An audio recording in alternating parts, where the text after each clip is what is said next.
मुख्यमंत्री खेल विकास योजना के तहत चलाए जा रहे राज्यव्यापी कार्यक्रम में एकलव्य आवासीय खेल प्रशिक्षण केंद्र के चयन हेतु बच्चों का ट्रायल लिया जा रहा है। इसके तहत मोकामा के हाथीदह स्थित तारा देवी स्मारक उच्च विद्यालय में पहुंचे खेल मंत्री सुरेंद्र महतो ने परिसर व ट्रायल का औचक निरीक्षण किया। लोगों की मांग है कि यहां एकलव्य का आवासीय प्रशिक्षण केंद्र खोला जाए, जिसके जवाब में मंत्री सुरेंद्र मेहता बोले कि ये परिसर इसके लिए अनुकूल है, यहां एक केंद्र खोला जाएगा।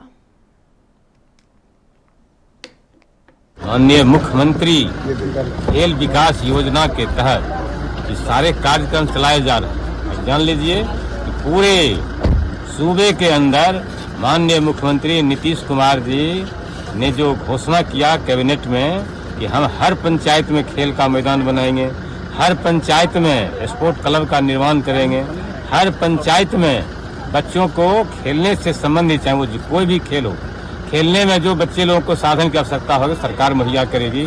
सरकार बड़े पैमाने पर उस दिशा में काम कर रही है। मुख्यमंत्री खेल विकास योजना अंतर्गत एकलव्य राज आवासीय प्रशिक्षण केंद्र खोला जाना है, उसी से संबंधित यहाँ खिलाड़ियों का ट्रायल लिया जा रहा है। जो बच्चे यहाँ सिलेक्शन होंगे उसको हम बिहार राज्य खेल प्राधिकरण में सूची सबूत करेंगे। फिर जब एकलव्य जब संचालित होगा तो यहाँ के बच्चे जो हैं उसमें प्रशिक्षण प्राप्त करेंगे।